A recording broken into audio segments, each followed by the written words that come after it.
It's time for Perspective next, and our guest today is Jude Kelly, founder of WOW, Women of the World Festivals, and former artistic director of the Southbank Centre. Good morning. Thank you very much for joining us on the program today. Now, your career was blossoming before you founded WOW. What really pushed you to make that decision? Well, I had a very senior position in the arts, and I'd achieved many of my dreams as a theatre director, as an opera director, as a producer, commissioner, and I was presiding over one of the largest arts institutions in Europe. But what I was realising was that even though I've always supported girls and women in their dreams and their aspirations, actually most of the work that I was putting on, because of the history of the arts, because of the habits of the arts, most of the work was created by men. And most of the money was subsidising the audiences going to work done by men. And of course, I love men. I have men in my life that I adore. But it was reinforcing the idea that male creativity is the centre of artistic practice. And I think that for women's voices to be heard, to be seen and to be admired and to be seen as central and not talking just about women's things, we've really got to create a critical mass of work that will change the ecosystem of the arts. And that's an urgent task, because we have a canon of work in all art forms that reflects the history of inequality. And as a result, women have always felt less confident, less clear, less sure that they were artists or that they would be seen as artists. And a lot of women's artistic history has been forgotten or buried. So there's an enormous thing to do to reclaim women artists' history, and there's an enormous work to do to establish relevant work by women now across all art forms. I want to ask you, because you said you grew up being a feminist.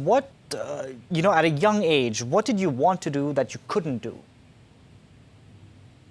Well, I didn't grow up with the name feminist. I just grew up as one of 4 daughters from a very ordinary family, feeling as if, I wanted to do things and I was excited by my dreams, and realising that every so often somebody would say to me, but you're a girl, well, you can't do this. That wasn't my father. My father was fantastic.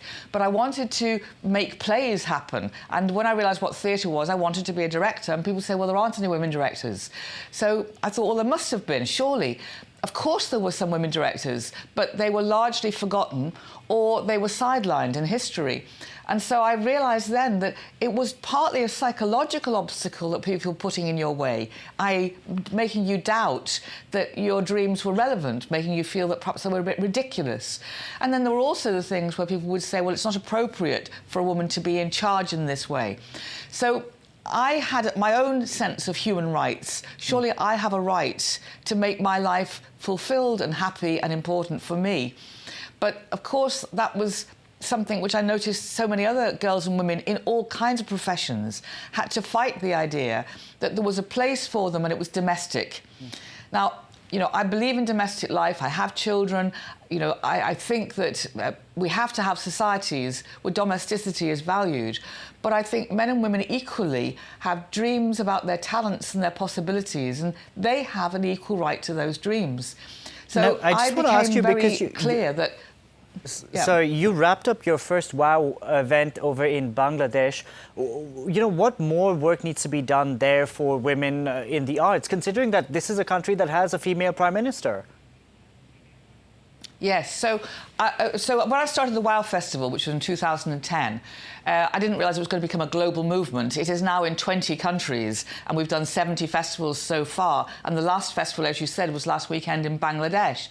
So amazing girls and women in Bangladesh trying to do all sorts of things, but the society itself basically frowns on the idea of women being able to be active participants in many areas of public life, or some areas do. I mean, I'm not talking about the Bangladeshi government. I'm talking about the culture of the place, which is true all across the world. The culture, i.e. the way people think of their society, often prohibits women from taking a leadership place.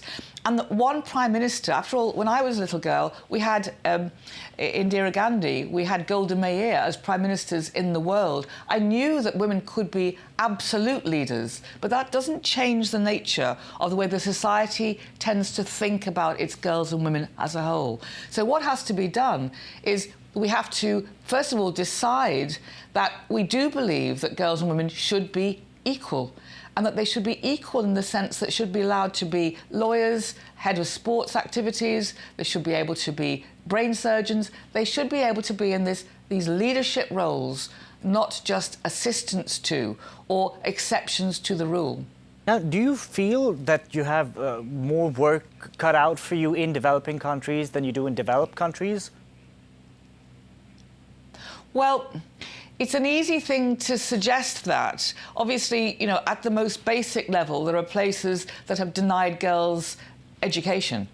At the most basic level, there are places where the violence against women is absolutely a given part of daily life in a very difficult way.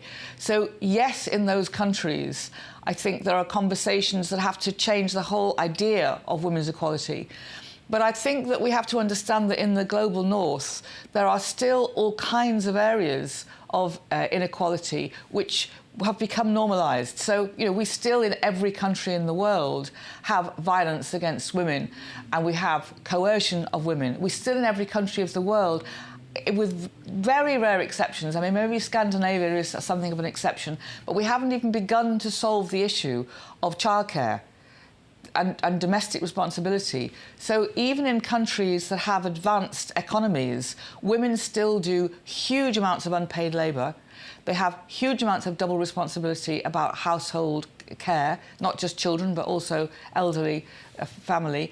And they are exhausted with trying to achieve their own desires. Indeed. And also having these extra responsibilities. Do you think that women in the arts in developed countries have a sort of equality to men? Because nowadays you do have women who can walk off shows if they are not paid as much as their male counterparts.